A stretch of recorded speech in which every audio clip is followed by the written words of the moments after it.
Hello, welcome back.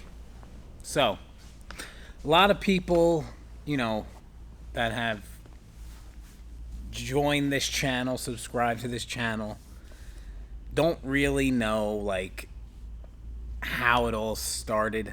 I did a video a very long time ago about my original business, what it was, and why I transitioned into doing this. And it's not like everyone else, that had a passion for it, wanted to start a community, everything like that, or just wanted to open a store just to be able to play because you can't. I'm gonna tell you right now, if you want to open a store because you want a place to play, you're gonna be out of business in 6 months. You need to hear it. It's just what's gonna happen. Uh, which is also leads to the extreme failure rate of all game stores in general, not just businesses. Game stores, are notoriously bad to open. They're just very bad. It's because they're opened by people that have good intentions. They want to start a community, start a business for themselves, but they're more into the hobby and not into business. My original business was liquidations and wholesaling. So back before COVID, how I originally started was doing retail arbitrage. That's how it originally started. But the original before that was yard selling, eBay, all that other nonsense. Um, it was fun. It was extremely time consuming, and I made a lot of mistakes. But you learn from every mistake. That's how I looked at that original business. I'm going to learn the process. I'm going to learn how to list. I'm going to learn how to source. I'm going to learn how to do this, consuming all of the content I could possibly consume on the subject, because I knew that the business wasn't going to be yard sailing, going to thrift store. It wasn't going to be that. But I needed to learn the basics of reselling, finding value in things, and just getting the core of selling stuff online, e-commerce, and how to exactly do it. So that's how it originally started. After that, I was like, I can't rely on this. I can't rely on the thrift store or yard sales always having good inventory. I have to go to something that is more reliable. That's when I got into retail arbitrage from the yard selling, thrift stores, and all that other stuff. Retail arbitrage, very easy. Um, it is a lot harder now to find profitable things doing that because of all the automation and everything like that. All these services and things like all these web scrapers and things like that. It's very hard to find profitable items now doing it. Back before COVID and everything like that, when it was started becoming more and more popular, it was a lot easier. But to this day, my best product I've ever had was something you could buy directly on the shelf at retail, not even on sale. Package it up, make your own thing with it, and sell it. That's how majority of the money is made on Amazon, making custom bundles. If you think that you're gonna just buy a product, put it on Amazon, make stonks, no, you have to add some sort of value to the product, which is bundling it up, doing a different type of bundle or something of that nature.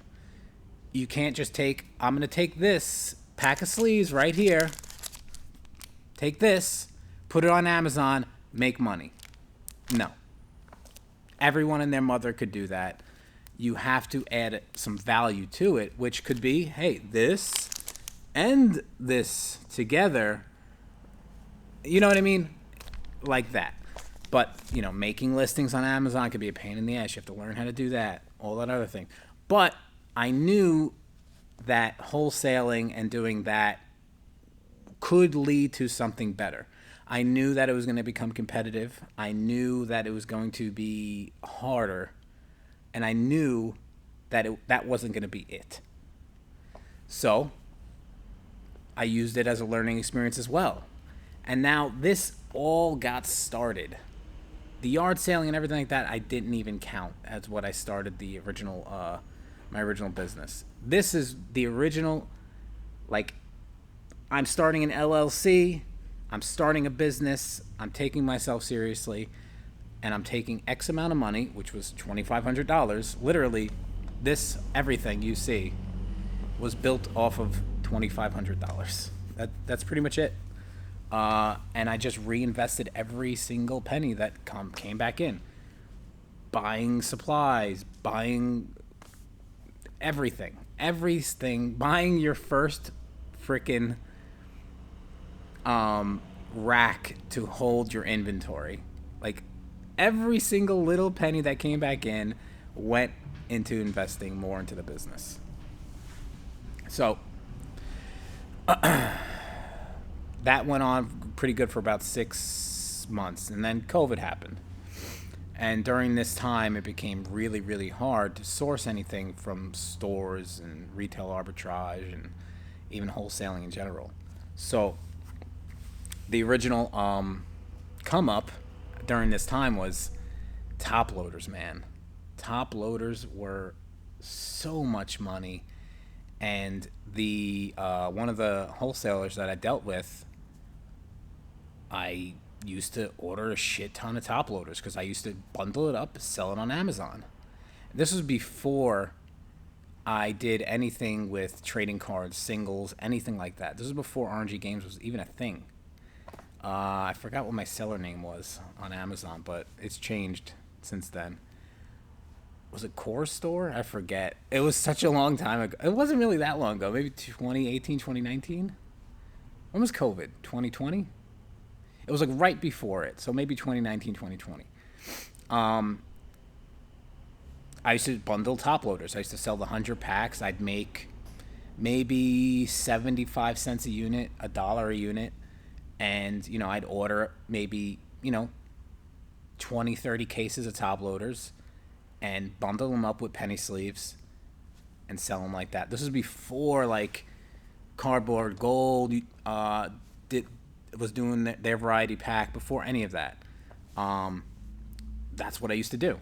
And it used to make money. And the longer you stay in stock with something on Amazon, the more sales you get, the more buy boxes you appear in. So that was something. Then during this time, I was still doing the liquidations and everything like that.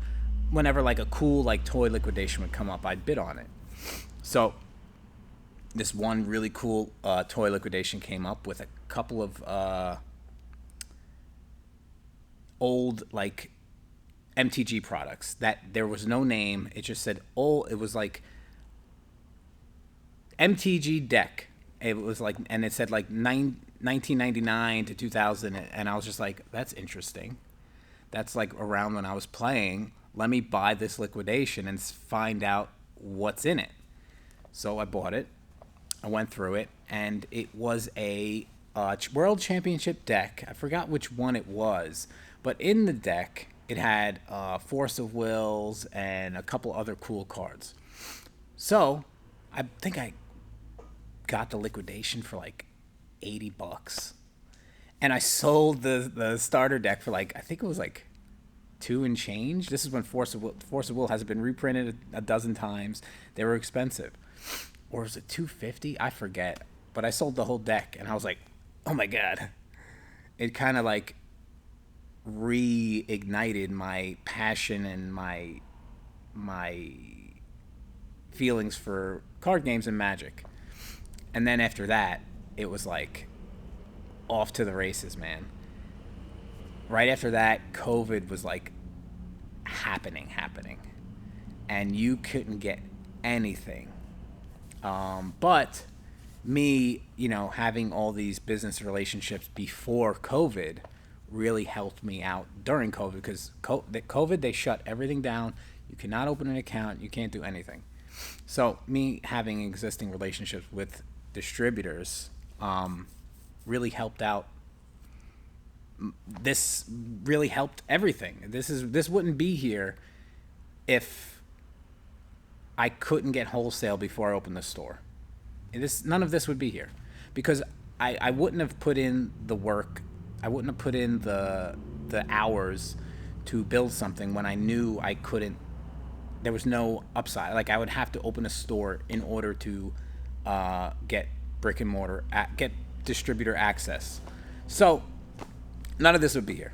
After I got my my flame reignited for trading cards, I remember PhD was having this sale on Team Skull pin collections, and oh my god, I had just gotten my business credit card, and it was 0%, and I was like, how much damage could I do? Because what did it have in it? Burning Shadows packs, not too good. At the time they were, because it was COVID and everything was going crazy. They had Evolutions packs, which everyone wanted for some reason at that time. So I bought a lot of it. I think I filled up my pickup truck with it. It was 20 or 30 cases of it. I don't remember, but I opened every single one. Looking back now, I'm like, shit, I wish I had some of those sealed. But at the time, again, I was using it as a learning experience. I was using that as a learning experience to see how everything works, how the TCG player market works for Pokemon, how eBay market works for Pokemon, how grading and the market works for Pokemon. So it was maybe a $10,000 or $15,000 investment at the time, and it was pretty much everything. Everything I made, all the profits, not including inventory, all the profits at the time, rolled it into that.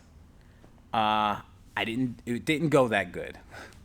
But what it did allow me to do was learn everything, learn the process, learn how to sell on eBay, how to sell on TCG Player, how to grade, it was a $15,000 learning experience.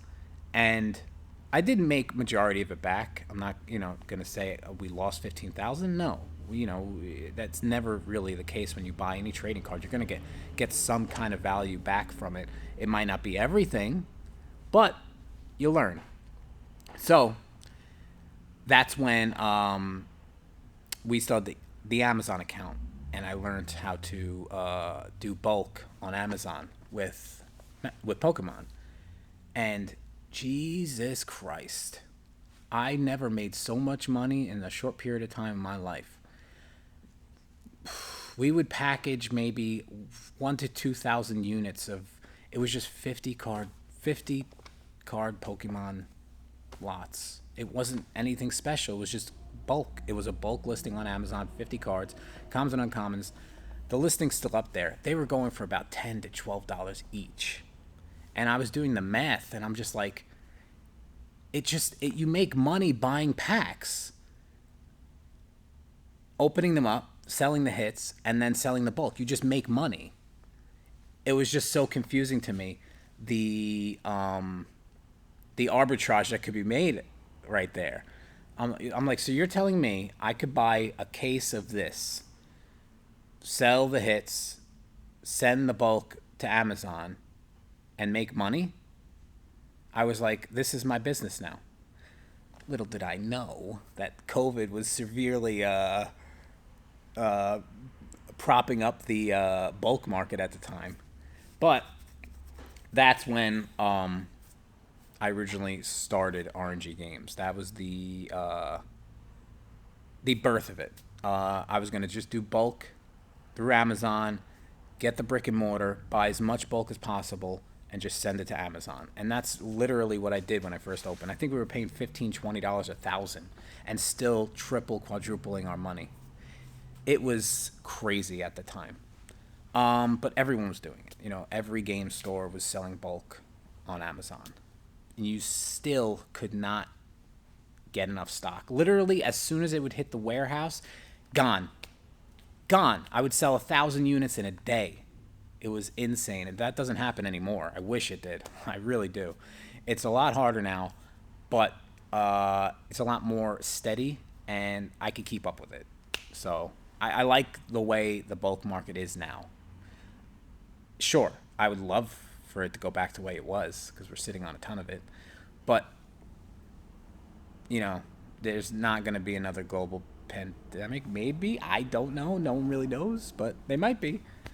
So that's when the original RNG-Gamez, that's when I originally opened, was during that time at the tail, like, end of COVID, when it was, you know, everything was kind of getting better, but the bulk market still really didn't recover.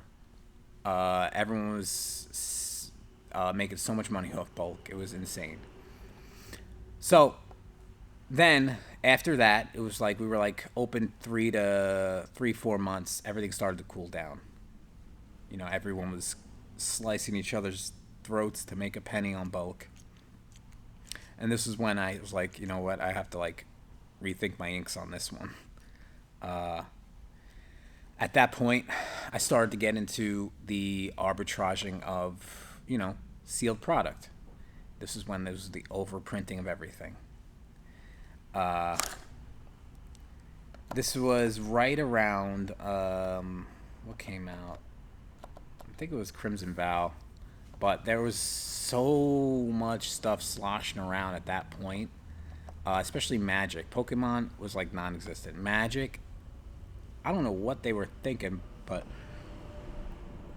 I guess because there was like such a manufacturing bottleneck during the, you know, when the pandemic was happening, that they went the complete opposite and just mass printed everything. But, you know, the silver lining to that was that really catapulted our business into like the stratosphere, just because of my sheer desire to do the work, open the product, sell it through TCG Player, through Direct. I was like, you know what? I'm selling everything. Every single card I open is getting put on TCG Player Direct. I don't care if it's a penny. I don't care. I was part of the problem. Believe me. Very quickly, I would say weeks of doing that, I realized this is no way to do business. Because, you know, you just can't. You can't keep up with the sheer velocity of singles. And, you know, when people put in an order and they're buying 1,000 penny cards and it costs them $10, and now it costs you $20-$25 to get it to them, it hurts. So, you know, that happened a few times, and then we had to rethink our inks. During this time, you know, I just started the Patreon, so things, and the people that joined right off the bat and that are still with me to this day, it's a very small amount. Maybe I would say 4 or 5 people that are still with me to this day. Literally took a shot on me right at the beginning, and I appreciate it. I really do. Like, there's nothing in this world that I appreciate more than those I mean, I appreciate all my patrons, but those original 4 or 5 people that joined, took a risk, and said, you know what, I like this guy. I'm gonna subscribe to him. I'm gonna give him $15 of my money every month, and we'll see what happens.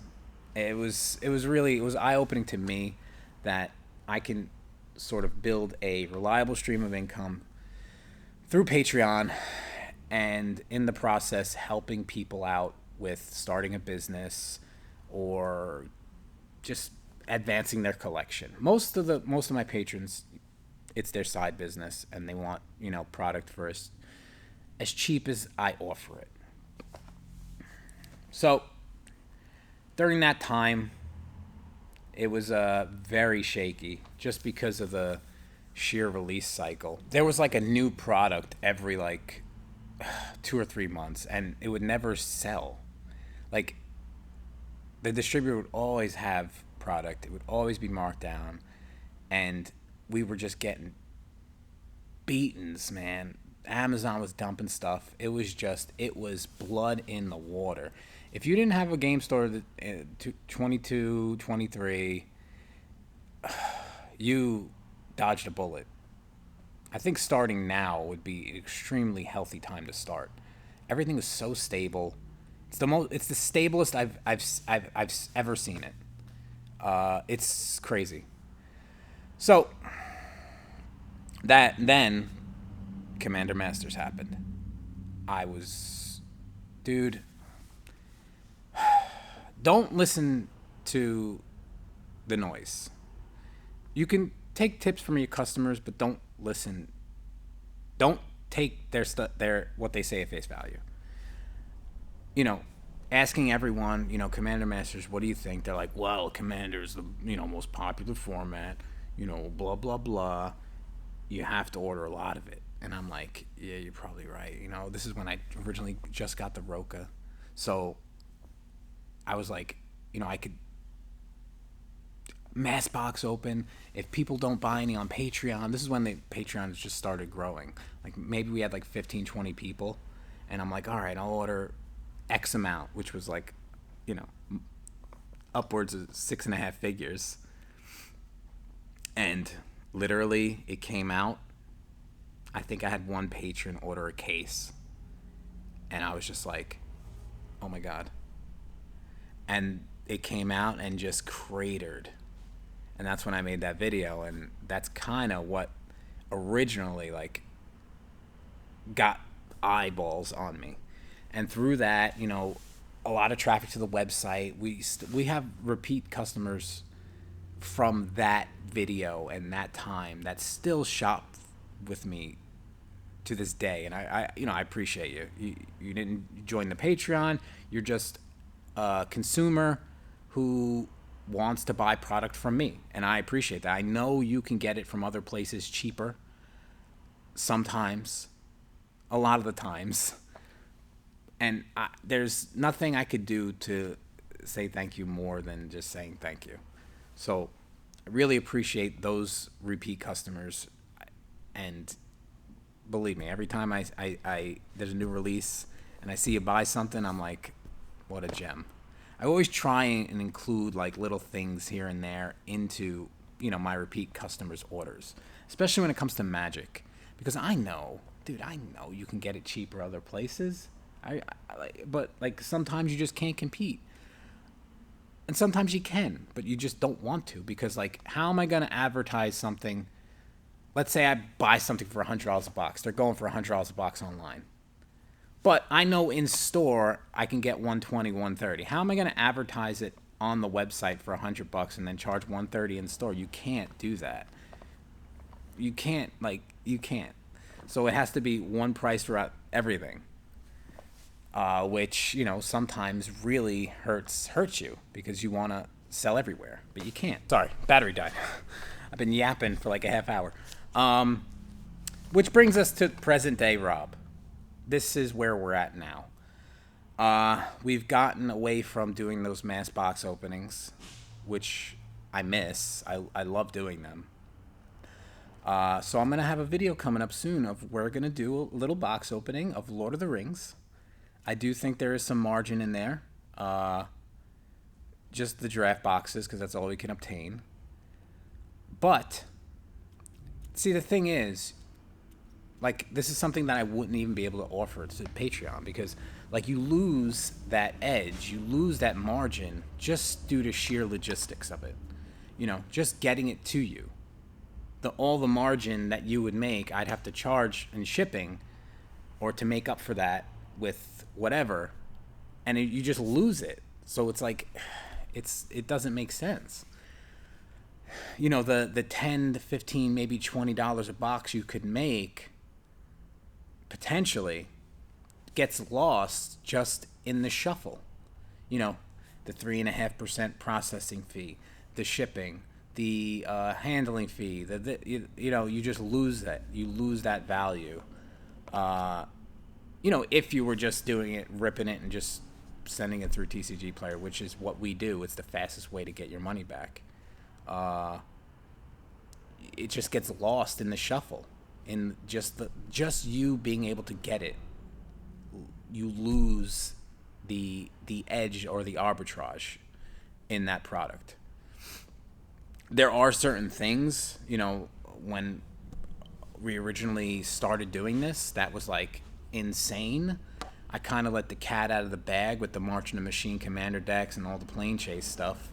That was the original, like, everyone, you know, opened their eyes and started doing it. But, you know, it's hard for me. I love to share with everyone, like, my wins and losses. But when I share the wins, everyone does it. And then it's like it's not a win anymore.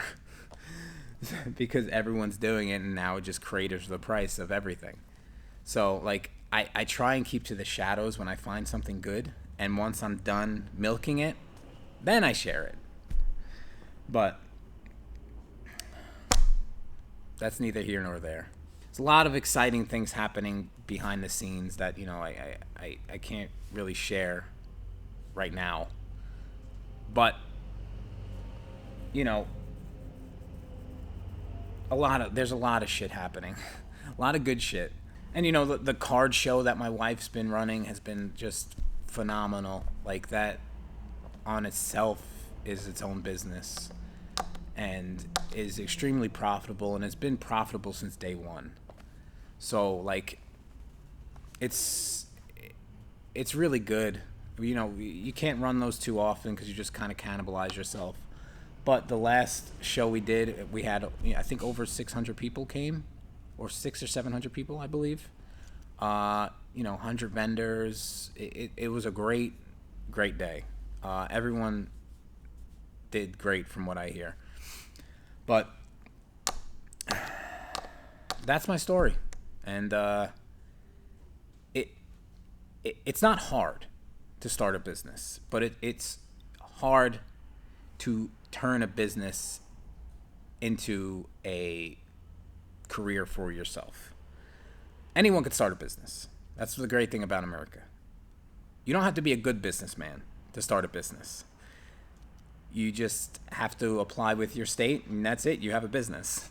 But in order to make your business grow and be successful, that's up to you.